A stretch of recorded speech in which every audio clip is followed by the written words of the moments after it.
الفاتحة.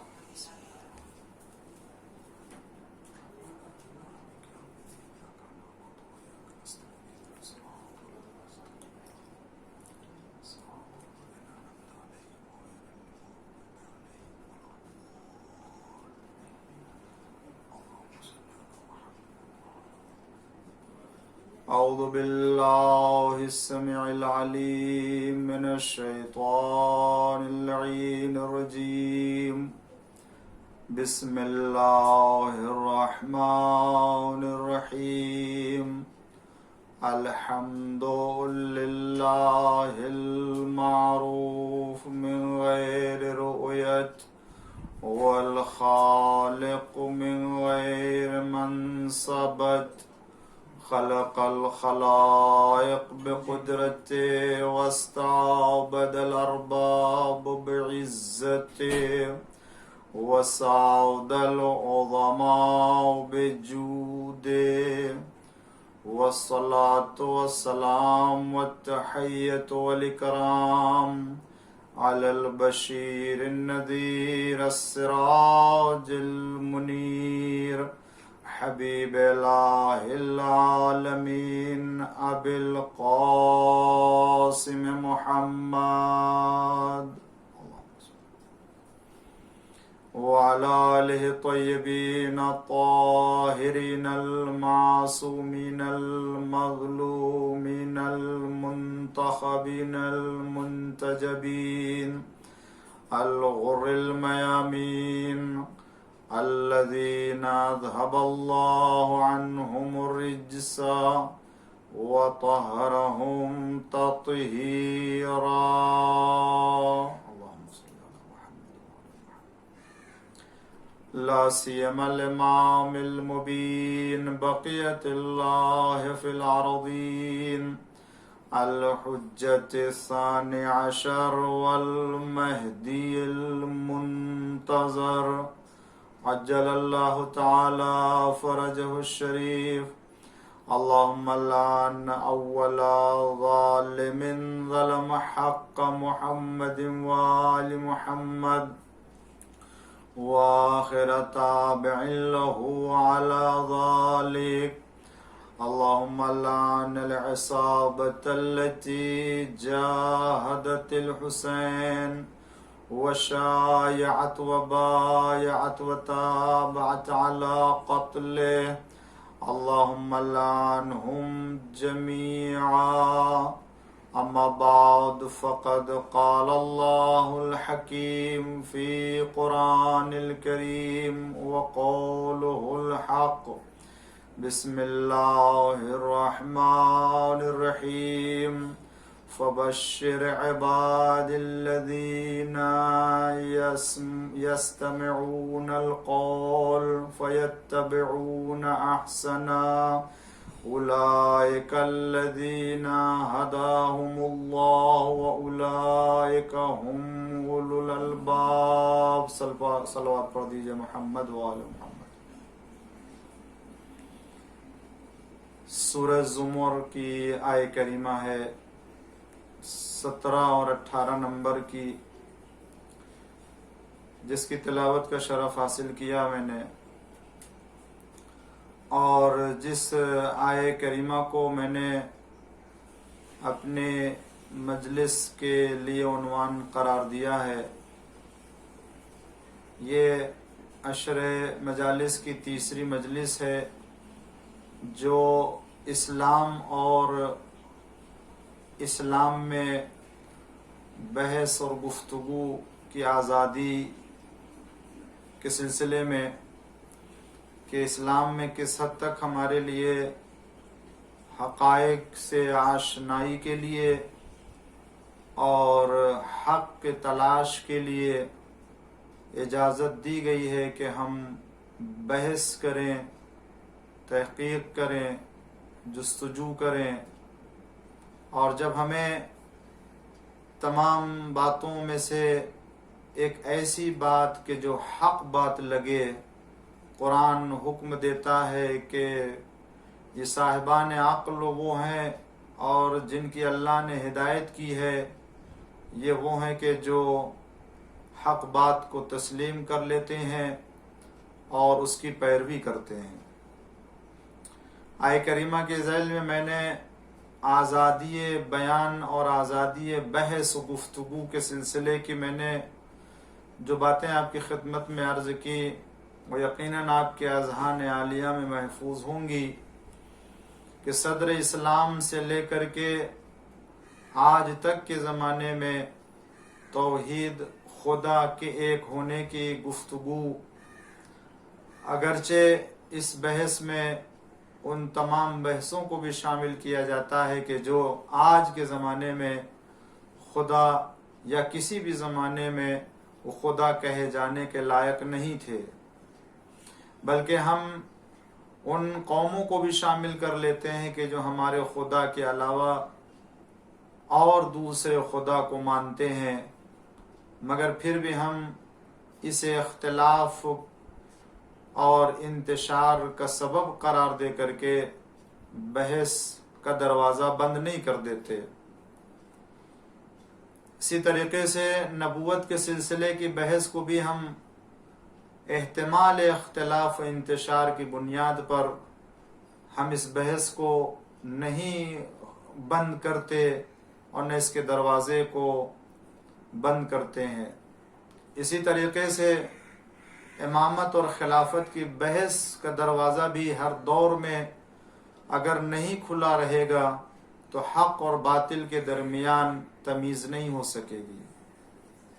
خداوند عالم نے تو وعدہ کیا ہے اس دین کو، اس مذہب کو، اس اسلام کو تمام ادیان عالم کے اوپر برتری عطا کرے گا۔ تو جب تمام ادیان عالم کے اوپر برتری عطا کرے گا تو ابھی کون سا وقت آیا ہے اس کے پہلے یا اس وقت کہ جو کہا جا سکے کہ یہ ہمارا دین اور خدا کا بھیجا ہوا اسلام تمام ادیان عالم کے اوپر برتری رکھتا ہے۔ تو جب تک یہ دین اور یہ اسلام منطقی اعتبار سے، عقلی اعتبار سے، انسانی فطرت کے اعتبار سے خود بخود تمام ادیان کے اوپر برتری نہیں پیدا کر لے گا، اس وقت اسلام کو سمجھنے، اسلام کے آئین کو سمجھنے اور اسلام اپنے تعلیمات میں کیا کیا تعلیمات رکھتا ہے اسے دنیا کے سامنے پیش کرتے رہنا ہے اور دنیا کو سمجھاتے رہنا ہے۔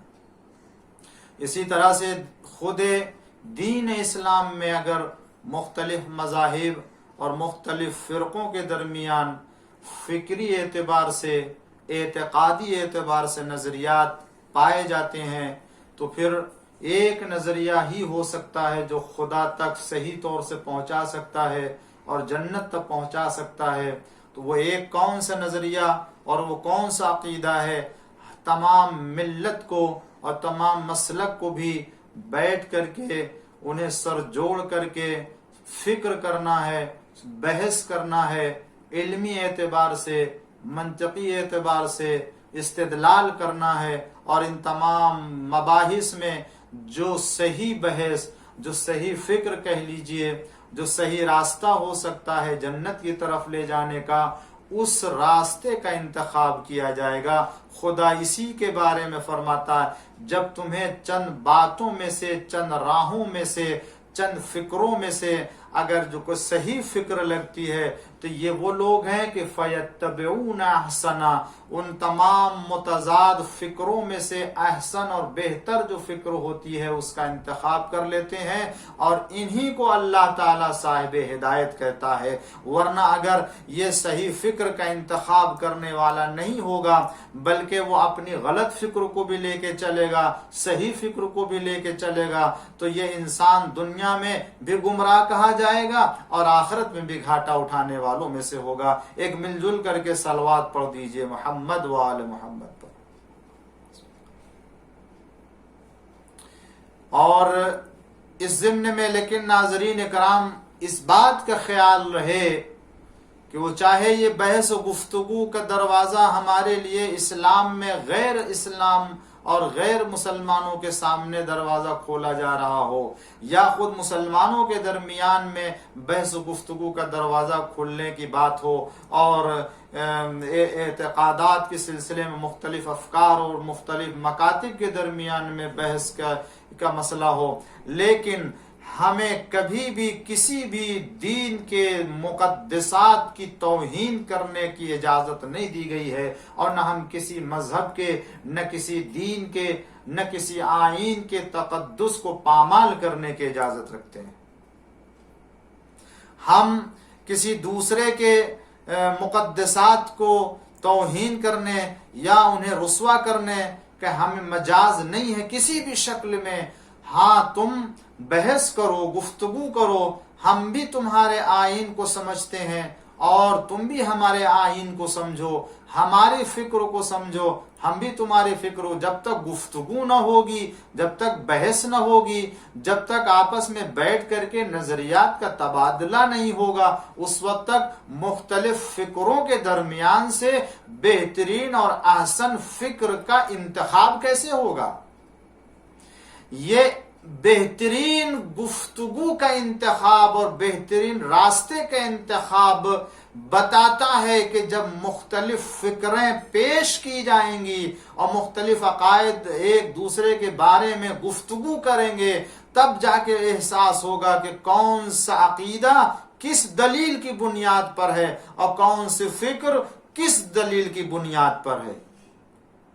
آج مسلمانوں کے درمیان بہت سے اختلافات، ایسے اختلافات ہیں، آج مسلمانوں کے درمیان ایک دوسرے کے اوپر الزام تراشی کا سلسلہ اس بنیاد پر ہے کہ وہ نہیں جانتے ہیں کہ ان کے عقائد کی بنیاد کیا ہے، ہم نہیں جانتے کہ ان کے عقائد کی دلیل کیا ہے۔ اگر ایک مسلمان دوسرا مسلمان کے عقائد کی دلیل اور اس کی بنیاد کے ساتھ اس کے عقیدے کو سمجھے تو میں سمجھتا ہوں بہت سے ایسی غلط فہمیاں ہیں جو دور ہو سکتی ہیں۔ ایک مسلک کا دوسرے مسلک کے عقائد کی دلیل نہ جاننے کی بنا پر الزام تراشی ہوتی ہے۔ آج ہمارے اوپر 40 قرآن کا الزام ہے یا نہیں ہے؟ آج ہمارے اوپر ایک الگ قرآن رکھنے کا الزام ہے یا نہیں ہے؟ آج ہمارے اوپر جو ہے وہ دیگر الزام ہے یا نہیں ہے؟ یا کہہ لیجئے کہ یہ شیعہ مسلمان تھوک کے دیتے ہیں پانی کو یا کھانے کو، آیا یہ الزام ہے یا نہیں ہے؟ آیا ہمارے مذہب کے اوپر اور بہت سے الزامات میں سے یہ الزام ہے یا نہیں ہے کہ یہ عقیدہ رکھتے ہیں کہ معاذ اللہ جناب جبریل نے رسالت کے پہنچانے میں خیانت کی ہے، اور بجائے امیر المومنین علیہ السلام کے وحی نازل کرنے کے خود حضور اکرم صلی اللہ علیہ وآلہ وسلم کے اوپر نازل کر دیا؟ معاذ اللہ یہ الزام لگایا جاتا یا نہیں کہ شیعہ یہ عقیدہ رکھتے ہیں کہ جبریل نے معاذ اللہ خیانت کی ہے؟ یا یہ الزام ہے یا نہیں ہے کہ یہ عقیدہ شیعہ عقیدہ رکھتے ہیں کہ مولا کائنات کو رسول اللہ سے افضل اور رسول اللہ سے بہتر مانتے ہیں، جانتے ہیں؟ یا ہمارے اوپر یہ الزام ہے یا نہیں ہے کہ دوسرے مسلمان کہتے یہ شیعہ مسلمان امیر المومنین علیہ السلام کو بڑھا چڑھا کے بیان کرتے ہیں، ان کے بارے میں غلو کرتے ہیں؟ یہ سارے الزام ہے یا نہیں ہے؟ تقیہ کے بارے میں ہمارے اوپر الزام ہے یا نہیں ہے؟ اور عقد منقطع کے سلسلے میں جسے متع کہتے ہیں، اس کے بارے میں ہمارے اوپر الزام ہے یا نہیں ہے؟ عقیدہ غیبت کے سلسلے میں ہمارے اوپر الزام ہے یا نہیں ہے؟ رجعت کے سلسلے میں الزام ہے یا نہیں ہے؟ یہ وہ سارے عقائد ہیں کہ جو ایک مسلک دوسرے مسلک کے اوپر الزام لگاتا ہے اور دوسرا مسلک، اور انہی تمام جو ہے وہ اصحاب کے سلسلے میں آیا شیعوں پر یہ الزام ہے یا نہیں کہ اصحاب پیغمبر کی توہین کرتے ہیں؟ جبکہ یقین جانیے یہ جتنے بھی الزامات ہیں ان الزامات میں سے کسی بھی الزام کی کوئی حقیقت نہیں ہے، کوئی حقیقت نہیں ہے۔ ذرا برابر اس کی کوئی بنیاد نہیں ہے، نہ کسی دلیل سے ایک الزام کو ثابت کر سکتے ہیں اور نہ ہی اس کے اوپر کسی طرح کوئی ثبوت پیش کر سکتے ہیں۔ کس دلیل سے ثابت کریں گے ان تمام الزامات کو؟ اور کیوں لوگ اس طرح کا عقیدہ رکھتے ہیں؟ اور کیوں اب تک یہ اتنے سالوں گزر جانے کے بعد بھی، آج اتنا ترقی یافتہ دور ہو جانے کے بعد بھی، کہ جہاں ایک کوئی بات کسی دیہات میں، کسی شہر میں، کسی دنیا کے گوشے میں بھی اگر کوئی ایک بات رونما ہوتی ہے، کوئی واقعہ رونما ہوتا ہے، تو وہ ایک سیکنڈ میں کہہ لیجئے 1 منٹ میں پوری دنیا میں عام ہو جاتا ہے وہ واقعہ، اور اس کی حقیقت سے سب آگاہ ہو جاتے ہیں۔ اور آج حقائق اسلام کے جتنے ہیں وہ سب کے سب جو وہ آپ کو سرچ کر لینے کے موقع دے دیا گیا ہے، اور ہر ایک کی تحقیق کر لینے کا آج موقع فراہم ہو گیا، مگر اس کے باوجود وہ جو پرانے الزامات لگائے گئے وہ آج تک شیعہ مذہب کے اوپر الزام چلا آ رہا ہے۔ کیسے یہ الزام دور ہوگا؟ کیسے یہ غلط فہمی دور ہوگی؟ عزیزوں اور دوستو، اس کا بہترین طریقہ یہی ہے کہ جس موضوع پر میں گفتگو کر رہا ہوں، آؤ بیٹھو، بات کرو، گفتگو کرو، بحث کیجئے، آپ ہمارے عقائد کے بارے میں معلوم کیجئے، آپ ہمارے رائے کے فکر کے بارے میں معلومات کیجئے، ہمارے عقائد کی دلیل معلوم کیجئے۔ اگر ہم عقید تقیہ رکھتے ہیں تو کس دلیل سے؟ اگر ہم عقید رجت رکھتے ہیں تو دلیل کیا ہے؟ عقید غیبت ہے تو کیا دلیل ہے؟ ہمارے پاس جتنے بھی عقائد ہیں ان سب کے قرآن اور معتبر احادیث روایت کے ذریعے سے آؤ تعصب ہٹا کر کے ان باتوں کو سمجھے دلیلوں کے ساتھ۔ عزیزوں، وہ اس لیے ہمارے اوپر الزام لگاتا ہے کہ انہیں ہمارے عقائد کی بنیاد اور دلیل نہیں معلوم، اور یہی وجہ ہے کہ جنہیں ہمارے عقائد کی بنیاد اور دلیل کا علم ہو جاتا ہے وہ راستہ چھوڑ کر کے اسی راستے کے اوپر چلا آتا ہے، وہ کہتا ہے یہی راستہ حق ہے۔ ایک صلوات پڑھ دیجئے محمد وآل محمد۔ تو ہمیں گفتگو کرنا ہے، مگر یہ بات خیال میں رہے کہ ہمیں کسی طرح کا اختلاف نہیں ایجاد کرنا ہے، اس لیے کہ برائے اختلاف بحث نہیں کرنا ہے۔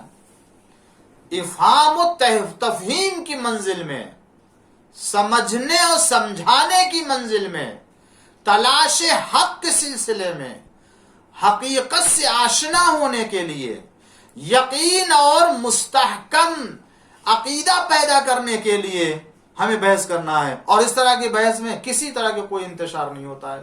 قرآن کریم نے اختلاف نہ کرنے اور اتحاد و یکجہتی کے ماحول میں رہنے کی تاکید کرتا ہے۔ ایک رسی کو مضبوطی کے ساتھ پکڑ لو اور کسی طرح کوئی اختلاف نہ کرو۔ قرآن نے اس مقام پر بہت سی جگہوں پر تاکید کی ہے، میں چند آیتوں کی طرف اشارہ کرنا چاہتا ہوں۔ قرآن کریم خود فرماتا ہے کہ وحدت ہو، اختلاف نہ ہو، مگر یہ وحدت اور اتحاد و یکجہتی حق کے محور پہ ہونا چاہیے۔ باطل کے محور پہ اتحاد ہو ہی نہیں سکتا ہے۔ حقیقت کے محور اور حقیقت کے مرکز پہ سب جمع ہوں گے تبھی جو ہے وہ اتحاد ہو سکتا ہے، اور جب تک حق کا محور نہیں متعین ہوگا اس وقت تک سب کو ایک ہی پلیٹ فارم پر جمع نہیں کر سکتے۔ میں آپ سے عرض کرنا چاہتا ہوں کہ اتحاد کا اور ہم آہنگی کا اور اتفاق کا مفہوم بھی یہی ہے۔ اگر اسلام اتحاد یکجہتی کی دعوت دیتا ہے تو اس کا منشا یہی ہے کہ اصل دین محفوظ رہے، کہ انتشار کی بنا پر، مسلمانوں میں اختلاف کی بنا پر یہ دین برباد نہ ہو جائے، قرآن کی تعلیم تباہ نہ ہو جائے۔ اسلامی تعلیمات کو محفوظ رکھنے کے لیے اصول اور قوانین اور دین کے اصل بنیاد کو محفوظ رکھنے کے لیے مسلمانوں کو متحد رہنا چاہیے، مسلمانوں کو یکجا رہنا چاہیے۔ لیکن اگر خود اسلام کی تعلیمات خطرے میں آ جائے، اگر اتحاد کی بنا پر، اگر یکجہتی کی بنا پر خود اصول اسلام کو خطرہ ہو جائے، میں عزیزان گرامی ایک بہت نازک بات میں عرض کرنا چاہتا ہوں، توجہ کریں۔ اسلام اتحاد کی دعوت دیتا ہے کس بنیاد پر؟ تاکہ اصول مذہب باقی رہے، توحید باقی رہے، رسالت باقی رہے، امامت باقی رہے، نبوت باقی رہے، قیامت باقی رہے، عدل خدا باقی رہے، دین کی تعلیمات باقی رہے۔ ان کی بقا کے لیے مسلمانوں کے ایک ہونا چاہیے۔ لیکن اصل دین ہی اگر خطرے میں آ جائے، اتحاد، پھر اتحاد کس معنی میں؟ اگر کوئی دین کے اصول کو خطرے میں ڈال کر کے اتحاد و یکجہتی کی دعوت دینا چاہتا ہے تو اس اتحاد و یکجہتی کی کوئی ویلو نہیں ہے اور نہ اس کی کوئی حقیقت ہے۔ یہ بات یاد رکھیں، جہاں بھی اسلام نے اتحاد کی دعوت دی ہے یا یکجہتی کی طرف بلایا ہے، وہاں مقصد خدا کا یہ ہے کہ اصل دین باقی رہے، دین کو باقی رکھنے کے لیے۔ امیر المومنین علی بن ابی طالب علیہ السلام کی 25 سالہ خاموشی اس دین کی بقا کی خاطر تھی کہ جس کے لیے آپ نے میدان میں جہاد کیا تھا اور آپ نے تلوار چلائی تھی اور آپ نے محنت کی تھی، جہاد کیا تھا، اور اگر آپ 25 سال کی خاموشی نہ اختیار کرتے تو دین کی بنیاد ہل چکی ہوتی، اور یہ جو نیا پودا اسلام کا لگایا گیا تھا، جس کو خون سے امیر المومنین علیہ السلام نے سینچا تھا، یہ مرجھا جاتا اور یہ پودا ختم ہو جاتا اور یہ نابود ہو چکا ہوتا۔ آپ نے اس نہال کو اور آپ نے اس درخت اور شجر جدید کو کہ جو ابھی ابھی لگایا گیا تھا، اسے پھلنے پھولنے کے لیے، اسے اور بڑا ہونے کے لیے آپ نے 25 سال کی خاموشی اختیار کی، اس لیے کہ بعد میں اسے سینچ کر کے اور اس کے تمام موانع اور رکاوٹوں کو دور کر کے اسے اور پھر ہرا بھرا بنایا جا سکتا ہے۔ لیکن اگر اصل درخت ہی نہ رہے، اگر اصل پودا ہی نابود ہو جائے تو پھر کیسے اسے سینچا جا سکتا ہے اور کیسے اسے جو ہے وہ تر و تازہ بنایا جا سکتا؟ امام کی خاموشی اس بنا پر تاکہ اصل اسلام کی بنیاد باقی رہے، اور یہی وجہ ہے کہ جب آپ کو ظاہری حکومت ملی ہے تو ملنے کے بعد پھر آپ نے وہ 25 سال میں جو مسلمانوں کو بگڑنے کا موقع ملا تھا، آپ نے پھر سے مسلمانوں کو مسلمان بنانا شروع کیا، آپ نے قرآن کی تعلیم دینا شروع کی، آپ نے اقدار کو آگے بڑھانا شروع کیا، آپ نے عزت و شرافت کو زندہ کرنا شروع کیا، آپ نے عدل و انصاف کو زندہ کیا۔ اور اگر امیر المومنین السلام کے یہ کارنامے نہ ہوتے تو پھر آج اسلام بھی اس شکل میں ہمارے سامنے نہ ہوتا۔ تو عزیزوں، اتحاد یکجہتی دین کے تحفظ کی خاطر، لیکن اگر خود تحفظ دین اور اصل دین ہی کو خطرے میں ڈال کر کے اتحاد کیا جائے تو کیا معنی رکھتا ہے اس کا؟ ایک صلوات پڑھ دیجئے محمد والے۔ قرآن کہتا ہے کہ حق کے اوپر اتحاد یکجہتی کی دعوت ہو سکتی ہے۔ اذکروا نعمت اللہ علیکم اذ کنتم اعداء فألف بین قلوبکم فاصبحتم بنعمتہ اخوانا۔ یاد کرو اللہ کی نعمت کو کہ جو اللہ نے تمہارے اوپر نازل کی تھی۔ کون سی نعمت؟ اذ کنتم اعداء، تم اس کے پہلے دشمن تھے ایک دوسرے کے۔ اسلام آنے سے پہلے تمہاری کیا صورتحال تھی؟ تم اعداء، ایک دوسرے کے دشمن تھے۔ فَأَلَّفَ بَيْنَ قُلُوبِكُمْ، اللہ نے تمہارے دلوں میں محبت پیدا کی، دلوں کو جوڑ دیا ایک دوسرے سے۔ فَأَصْبَحْتُمْ بِنِعْمَتِهِ، اللہ کی نعمت کی بنا پر، خدا کی توفیق کی بنا پر، فضل کی بنا پر، اخوانا، کہاں دشمن تھے اور اب کہاں بھائی بھائی ہو گئے۔ کس بنیاد پر؟ خدا کی اس نعمت فضل کی بنا پر، اسلام اور نعمت کے آنے کے بعد۔ وَلَا تَكُونُوا كَالَّذِينَ تَفَرَّقُوا وَاخْتَلَفُوا، دیکھو خبردار ان لوگوں کی طرح سے نہ ہو جاؤ گے جن لوگوں نے تفرقہ ایجاد کیا اور اختلاف پیدا کیا، من بعد ما جاءہم البینات، ان کے پاس دلیلیں آ جانے کے بعد، اس کے بعد بھی کٹ حجتی کرتے رہے اور اختلاف کرتے رہے اور وہ انتشار پھیلاتے رہے۔ وَأُولَٰئِكَ لَهُمْ عَذَابٌ عَظِيمٌ، ان کے لیے بہت ہی بڑا عذاب اللہ تعالیٰ نے رکھا ہے۔ تو دلیل آ جانے کے بعد کسی کو اختلاف کرنے کی اجازت نہیں ہے۔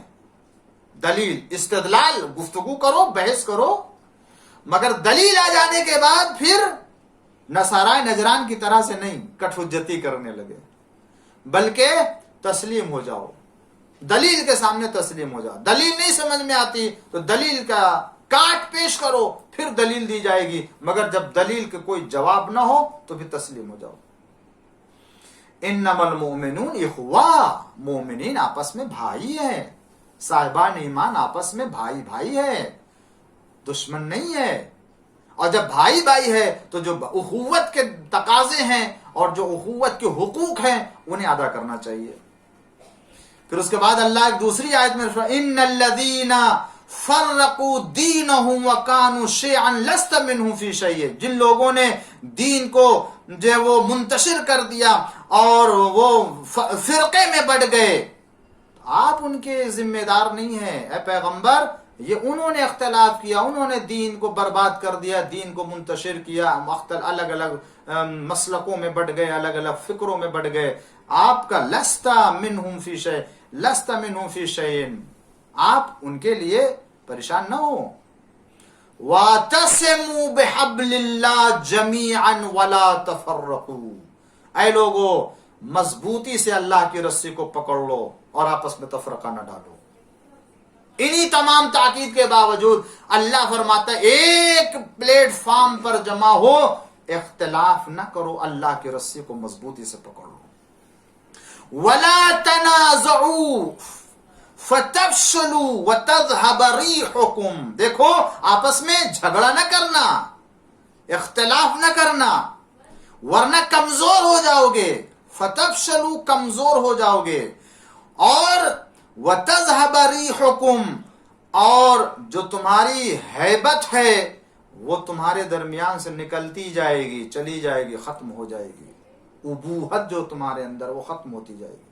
اختلاف کی صورت میں کمزوری آتی ہے، انتشار کی شکل میں انسان ضعیف ہوتا ہے اور وہ تنہا پڑ جاتا ہے۔ لہذا بحث و گفتگو کا دروازہ کھلنے کا مطلب یہ نہیں ہے کہ ہم آپس میں جھگڑا کریں، اختلاف کریں۔ ہم نے عرض کیا استدلال، دلیل، برہان کی بنا پر آئیے گفتگو کریں، بحث کریں۔ کتنے ایسے راستے کھلے ہیں اس میدان میں لوگوں کے لیے جن لوگوں نے واقعی دین سمجھنا چاہا ہے، دلیل کے تابع ہوئے ہیں، کسی طرح کی کوئی پریشانی نہیں ہوئی ہے، بلکہ وہ جتنے اعتراضات میں نے عرض کیا ایک دوسرے کے اوپر لگتے رہے ہیں، ان تمام اعتراضات کو اپنے ذہن سے نکال دیا اور اپنے ذہن کو صاف کر لیا اور اس کے بعد حق مذہب کے تابع ہو گئے۔ علمی بحث کا نتیجہ ہی یہی ہوتا ہے۔ غور کریں عزیزان گرامی، میں نے شاید یہ موضوع اختیار کر کے تھوڑی دقت کا ضرور مطالبہ کیا ہے اور آپ کی توجہ کی طرف میں نے ذرا سا توجہ طلب باتیں ہیں اور اس سلسلے میں تھوڑی سی جو آپ کو غور کرنے کی میں دعوت دوں گا، اس لیے کہ آسانی سے باتیں جو وہ ذہنوں تک منتقل نہیں ہوتی ہیں، مگر بہرحال جو بحث ہے، جو گفتگو ہے، میں ہر ایک ناظر کو، ہر ایک سامع سننے والے کو دعوت دیتا ہوں، وہ چاہے جس مسلک سے متعلق ہو، چاہے جس دین سے متعلق ہو، وہ سوچے کہ آیا واقعاً ہمیں اپنے عقائد کے بارے میں اور اپنے دین کے بارے میں غور کرنے کی اجازت دی گئی یا نہیں۔ اگر ہم اپنے عقائد کے بارے میں کمزوری محسوس کرتے ہیں تو اسے دریافت کر سکتے ہیں یا نہیں ہے، اس کے بارے میں ہم پوچھ سکتے ہیں یا نہیں پوچھ سکتے ہیں، کسی طرح کو کوئی۔ اسی لیے اسلام نے ہر سوال کا جواب رکھا ہے۔ اسلام اپنے دامن میں سچی تعلیمات رکھتا ہے، تو پھر اس سے متعلق اگر کسی کے ذہن میں کوئی اعتراض ہے تو اسے بھی وہ حل کرنے کے لیے تیار ہے۔ ہم ایسے کے ماننے والے نہیں ہیں کہ جب اسلام کی ذمہ داری ہاتھ میں آئی تو آنے کے بعد اعلان کیا عقیلونی عقیلونی، مجھے ممبر سے اتار لو کہ میں تمہارے درمیان صحیح فیصلہ کرنے والا نہیں ہوں، بلکہ ہم اس کے ماننے والے ہیں کہ جو ممبر پر جا کے سلونی قبل ان تفقدونی، پوچھو جن کو جو پوچھنا ہے قبل اس کے کہ میں تمہارے درمیان نہ رہوں۔ ایک صلوات پڑھ دیجئے محمد وآل محمد۔ تو ہر سوال کا جواب مذہب میں، دین میں ہے۔ اور میں نے عرض کیا کہ جب راستہ کب کھلتا ہے؟ جب بحث ہوتی ہے۔ الزام کب ختم ہوتا ہے؟ جب حقیقت کی تہ تک پہنچتا ہے۔ ورنہ انسان نہ جانے کیا سمجھ کر کے، کس دلیل کے سہارے سے وہ کسی دوسرے مسلک کے سلسلے میں تبلیغات کر رہا ہے، لوگوں کو بتا رہا ہے، لیکن جب اس کو حقیقت معلوم ہوتی ہے تب جا کے اسے توبہ کرنے کی نوبت آتی ہے۔ میں نے کتنے لوگوں کو گمراہ کیا۔ یہی سارے الزامات جو میں نے آپ کے سامنے بیان کیا جو شیعہ مذہب کے اوپر ہے، ان کی کوئی بنیاد نہیں ہے۔ جو بھی ان کی تبلیغات کرتا ہے اور اسے لوگوں کے سامنے بیان کرتا ہے جا کر کے، آیا وہ عند اللہ مسئول و ذمہ دار ہے یا نہیں ہے؟ خدا کے نزدیک اس کو ایک دن جواب دینا ہوگا یا نہیں دینا ہوگا؟ ایک پوری قوم کے اوپر ایسا الزام صدیوں سے لگایا جائے کہ جس کی کوئی بنیاد نہیں ہے۔ کس شیعہ گھر میں کبھی کوئی 40 پارے کا قرآن نکلا ہے؟ لائے کوئی، دکھائے ثبوت کے ساتھ کہ یہ 40 پارے کا۔ آج تک میں نے نہ اس کا وجود دیکھا، نہ میں نے اس کی دلیل دیکھی، اور نہ میں نے اسے کسی گھر میں دیکھا، مگر آج بھی یہ مشہور ہے اور یہ کہا جاتا ہے۔ اور اگر نہیں صحیح، غلط ہے یہ بات، تو پھر میں تمام مسلمانوں سے کہنا چاہتا ہوں، پھر اور دوسری باتوں کے سلسلے میں بھی پھر کیوں نہیں دوبارہ غور کرتے کہ کیا وہ بھی باتیں درست ہو سکتا ہے 40 پارے کے قرآن کی طرح سے وہ ساری باتیں جھوٹی ہوں جو ہمارے بارے میں الزام کے طور سے کہی جاتی ہیں۔ اسی علمی گفتگو اور علمی جو ہے وہ بحث و کلام کے نتیجے میں جب ایک عالم کے سامنے دروازہ کھلتا ہے اور اسے حقیقت کا علم ہوتا ہے، تو پھر وہ خود اہل بیت کے در پہ آ کر کے خود ایسی کتاب لکھتا ہے کہ لکھنے کے بعد کتنے مسلمانوں کو رائے حق کی طرف رہنمائی کرتا ہے۔ اس سلسلے میں بہت سے ایسے افراد ہیں کہ جنہوں نے رہنمائی کی ہے اور مسلمانوں کو ہدایت کی ہے، اور کہا کہ میں نے جو حقیقت سمجھی ہے، جو خدا نے میری ہدایت کے ذریعے سے رہنمائی کی ہے، میں وہ آپ کے سامنے پہنچا کر کے میں اپنی ذمہ داری سے سبکدوش ہونا چاہتا ہوں، اس لیے کہ میں نے جو سیکھا ہے وہ سکھانا چاہتا ہوں، اس لیے کہ اس کے پہلے جو میں سمجھتا تھا وہ سمجھا رہا تھا، اور اب جو سمجھا ہوں وہ سمجھا رہا ہوں۔ اسی لیے آپ دیکھیں کہ الازہر، مصر کی الازہر یونیورسٹی جو بہت ہی عظیم یونیورسٹی ہے، الازہر نام کی جو مسلمانوں کی مصر میں، وہاں کا جو عظیم درجے کے اوپر فائز مفتی کہ جو ذمہ دار دانشگاہ، ذمہ دار یونیورسٹی، وہ کہتا ہے کہ جس طریقے فتویٰ دیا اپنے مشہور فتوے میں، جن کا نام جو ہے وہ شیخ محمود شلتوت تھے، جنہوں نے اپنے زمانے میں فتویٰ صادر کیا ہے، اور جن کے فتوے کی تمام اس زمانے کے اکثر علماء اور دانشوران اہل سنت نے تائید کی ہے، اور کہا تم نے بہت بڑی جرات کی ہے اس فتوے کے ذریعے سے اور مسلمانوں کو دعوت فکر دے کر کے اور مسلمانوں کے ایک پلیٹ فارم پر جمع کرنے کے لیے۔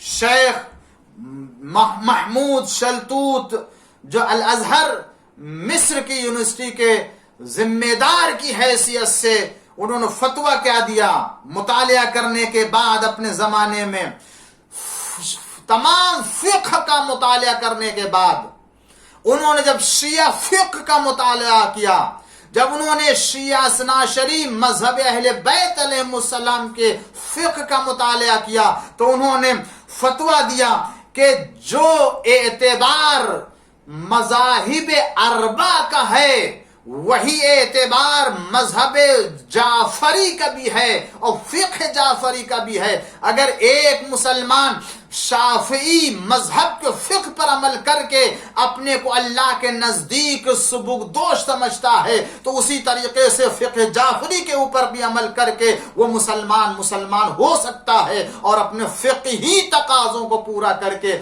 اللہ کے نزدیک وہ سبکدوش ہو سکتا ہے.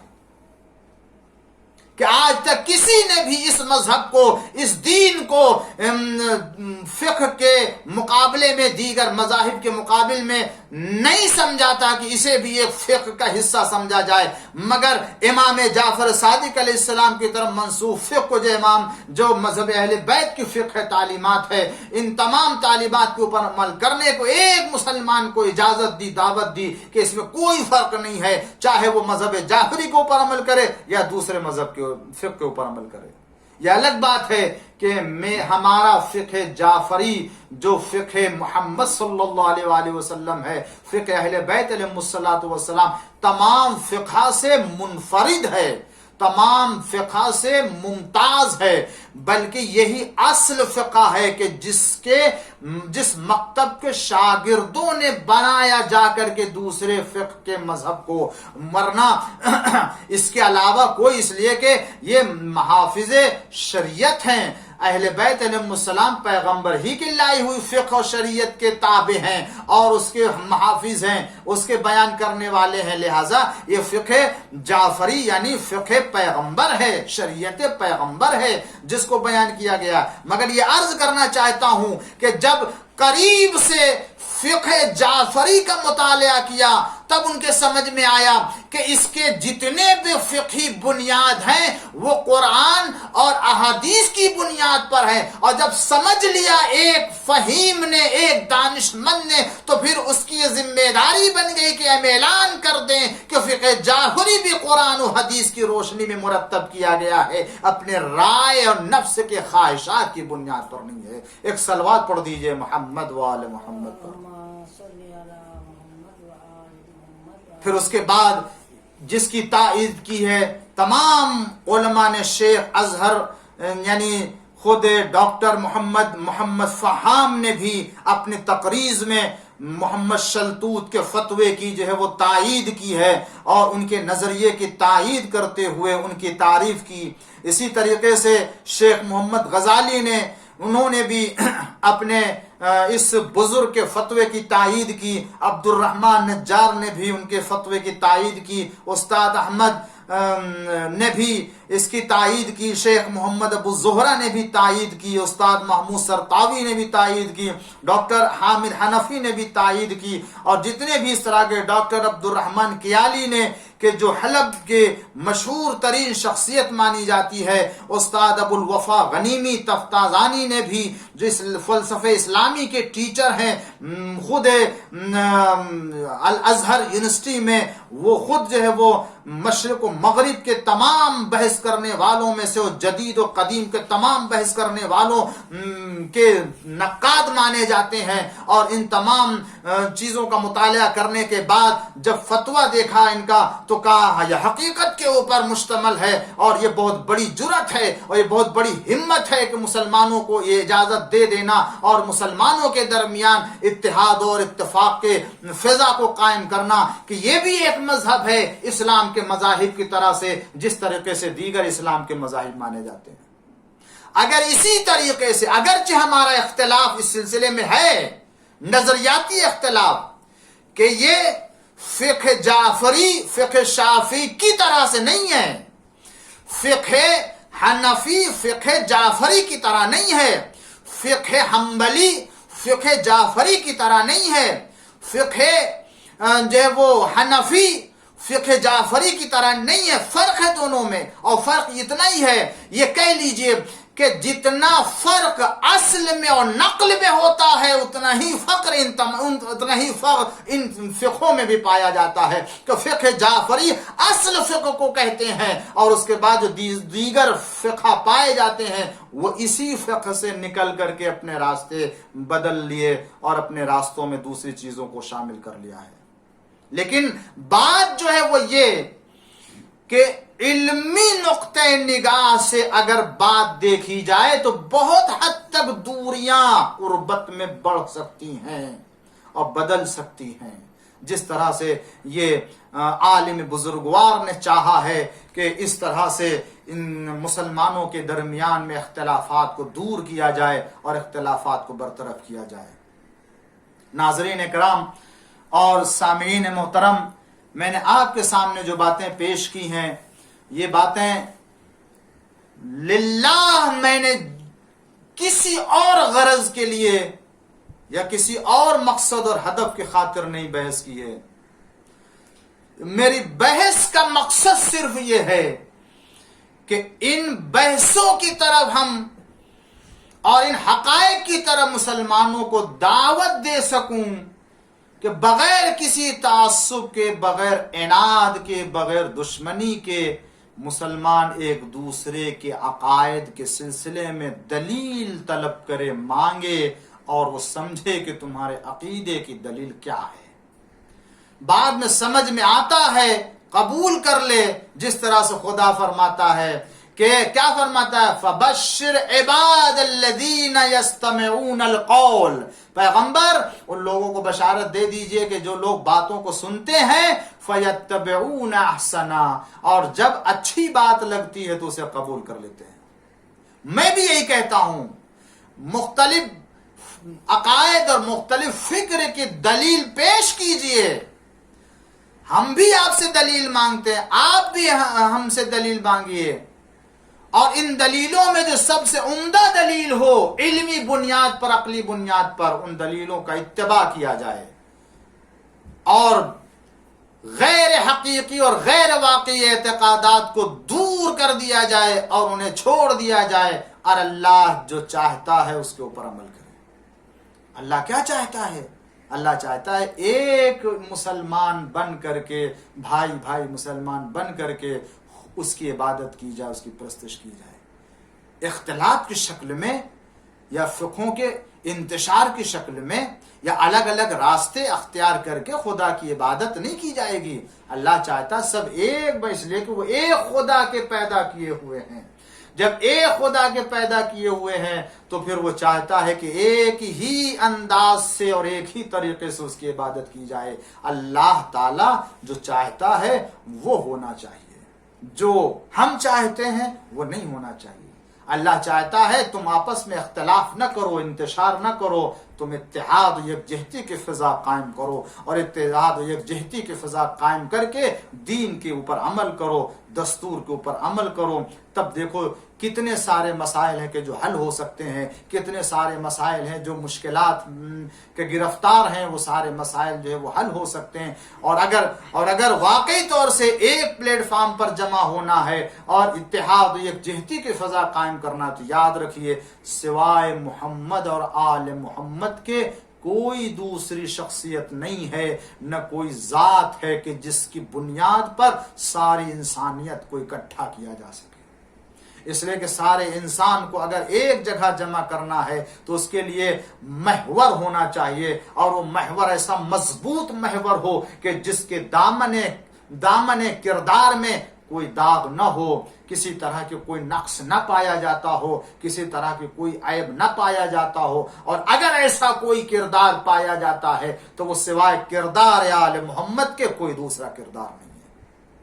ہمیں اسی لیے ناز ہے اپنے عقیدے کے اوپر، ہمیں فخر ہے اپنے عقیدے کے اوپر، ہم شکر خدا کرتے ہیں اپنے اس عقیدے کے عقائد پر کہ اللہ تعالیٰ کے توحید، رسول کی رسالت، اہل بیت علیہ السلام کی امامت اور ولایت رکھتے ہیں، اور اسی عقیدے کے ساتھ دنیا سے جانے والے ہیں، اور ہم پورا عقیدہ رکھتے ہیں اور یقین رکھتے ہیں کہ اسی عقیدے کے ساتھ ہماری نجات ہونے والی ہے، دنیا میں بھی آخرت میں بھی۔ اس کے علاوہ کوئی عقیدہ نہیں ہے، اس لیے کہ ہم نے دلیل سے سمجھا ہے، ہم نے مستحکم دلیلوں کے ساتھ اس عقیدے کو اختیار کیا ہے کہ اس کے علاوہ کوئی مذہب نہیں ہے، اس کے علاوہ کوئی فکر نہیں ہے اور نہ کوئی مذہب ہے۔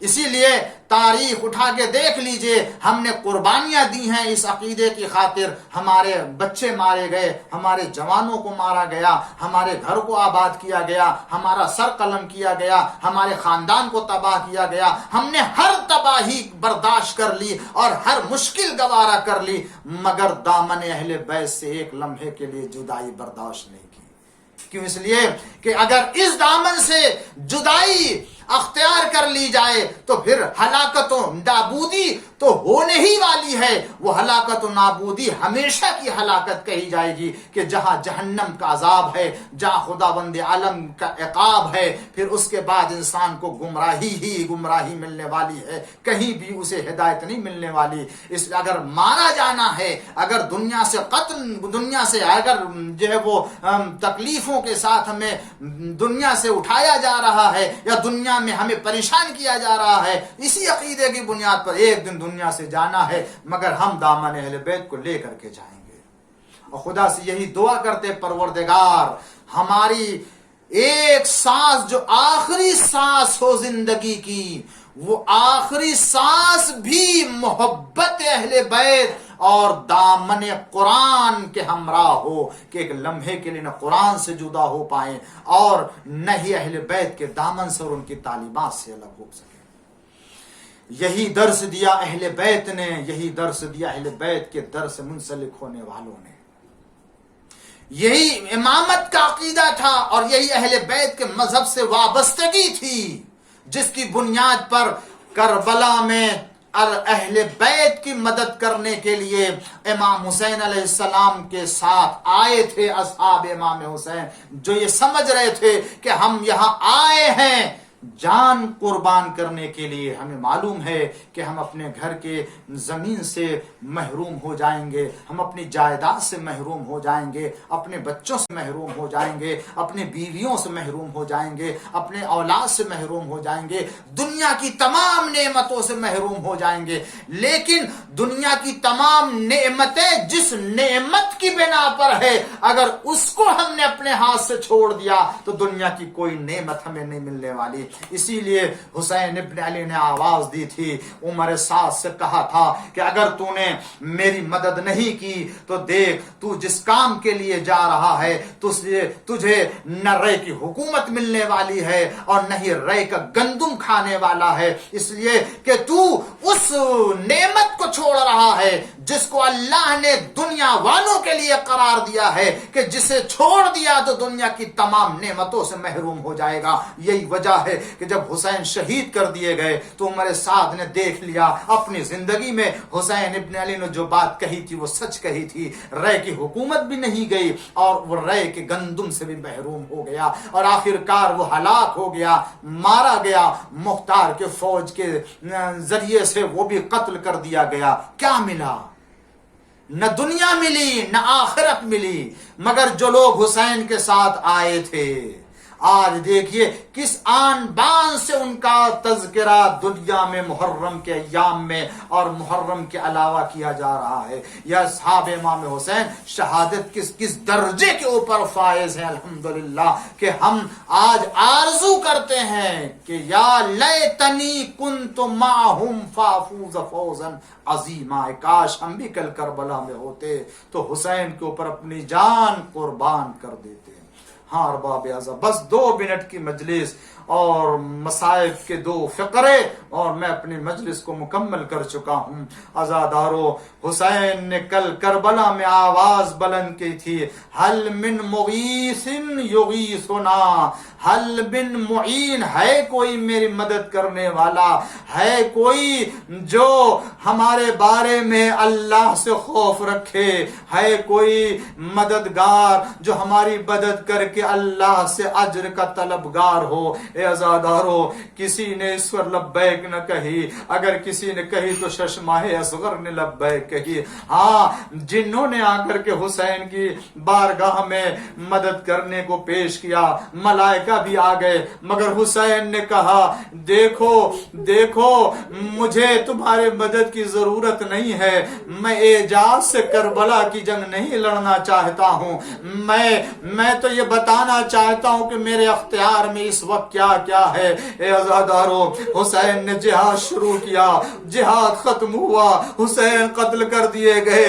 سید سجاد نے اپنے بابا کا سر نوکے نیزہ پہ دیکھا، اور کہاں کہاں نوکے نیزہ پر دیکھا۔ اور یہ پہلی منزل تھی کہ جہاں سید سجاد نے کہا اے پھوپھی اماں، ارے پردہ کا، خیمے کا پردہ تو ہٹائیے، تو دیکھا بابا کا سر نوکے نیزہ پہ بلند ہے اور یہ ظالم خوشیاں منا رہے ہیں۔ آپ نے آواز دی السلام علیکم یا ابا عبداللہ، لیجئے خیمے جلنے لگے، بیویوں کو اسیر کر لیا گیا، زینب و کلثوم کی چادریں چھننے لگی، سکینہ تماچے کھانے لگی، گوشوارے چھینے جانے لگے، زینب و کلثوم کے شانوں میں رسیاں باندھی جانے لگی، اور کربلا سے کوفہ سے شام کی منزلوں کو طے کر رہے ہیں۔ سید سجاد فرماتے ہیں اللہ اللہ، وہ راہ سفر کی مصیبتیں، وہ راہ شام کی صعوبتیں کہ میرے سامنے بابا کا کٹا ہوا سر ہے، بہنوں کے قافلہ میرے ساتھ ہے، چھوٹے چھوٹے بچے دھوپ کی تمازت سے ان کے چہرے برجھائے جا رہے ہیں، اور بیویاں بے مقنو چادر، تماشائیوں کا مجمع ہے۔ اسی عالم میں کچھ ایسے ہیں کہ جو اہل بیت کو برا بھلا بھی کہہ رہے ہیں، مگر اسی دوران سید سجاد نے دیکھا ایک شامی ہے کہ جو برا بھلا کہہ رہا۔ ساری باتیں آپ نے سن لی، کس عالم میں عزادارو ذرا دیکھیں، یہاں بھی گفتگو ہو رہی ہے اور گویا بحث امامت ہو رہی ہے۔ کیا سید سجاد کے ہاتھ بندھے ہیں پسے گردن سے، توق وزنی توق گردن میں پڑا ہوا ہے، بیماری کی وجہ سے آپ نہیں پر کمزور ہو چکے ہیں، مگر جب برا بھلا کہہ رہا ہے آپ سنتے رہے۔ جب وہ ختم کر چکا تو آپ نے اس سے کہا اے بھائی تم جو کہتے رہے میں سنتا رہا، اب میں کہوں تم بھی سنو۔ کہا ہاں بتائیے۔ کہا بھائی تم نے قرآن پڑھا ہے؟ کہا ہاں قرآن پڑھا۔ کہا کیا تم نے قرآن میں یہ آیت پڑھی ہے کہ خدا فرماتا ہے قُلْ لَا أَسْأَلُكُمْ عَلَيْهِ أَجْرًا؟ کہا ہاں ہاں میں نے پڑھا۔ کہا معلوم ہے یہ کون ہے؟ کہا ہاں یہ اہل بیت کے قرابت دار ہیں۔ فرمایا ہم ہی تو اہل بیت کے قرابت، ہم ہی تو پیغمبر کے قرابت دار ہیں۔ کہا تم نے آیت تطہیر پڑھی؟ کہا ہاں پڑھی ہے۔ کہا اس سے تمہارا کیا تعلق ہے؟ آپ نے فرمایا ارے ہم ہی تو پیغمبر کی وہ اہل بیت ہے جن کی طہارت کا اعلان کیا جا رہا ہے۔ آپ نے بازار شام میں بھی اہل بیت کا تعارف کرایا، جب اسے پتا چلا اس نے سر پیٹ لیا۔ مگر عزادارو کوئی سید سجاد کے دل سے پوچھے جہاں ان کے ہمراہ بے مقنو چادر بیویاں ہیں اور انہیں در در کشا کشا پھرایا جا رہا ہے، ان ساری منزلوں کو صبر و تحمل سے برداشت کر رہے ہیں۔ وَسَيَعْلَمُونَ الَّذِينَ أَيَّ مُنْقَلَبٍ يَنْقَلِبُونَ رِضًا بِقَضَائِهِ وَتَسْلِيمًا لِأَمْرِهِ۔ پروردگارا بحق الزہرا وابیہا وبعلہا وبنیہا والسر المستودع فی معبود امام زمانہ کے ظہور میں تعجیل فرما۔ اے اللہ ہم سب کو ان کے چاہنے والوں میں شمار فرما۔ پالنے والے اس دنیا میں آزادار جہاں بھی بستے ہیں امام زمانہ کی پناہ محفوظ فرما۔ اے پالنے والے ہمارے چھوٹے بڑے گناہوں کو معاف فرما۔ اے اللہ ہماری اس مجلس کو نام اعمال میں قرار فرما۔ پالنے والے اس مجلس کے اور دیگر تمام اس عشرے کے مجالس کے بانیان ہیں، پروردگار ان کی ہر مشکل کو دور فرما اور ان کو دنیا اور آخرت میں عافیت عنایت فرما۔ پالنے والے ہم سب کو دنیا میں عافیت عطا فرما۔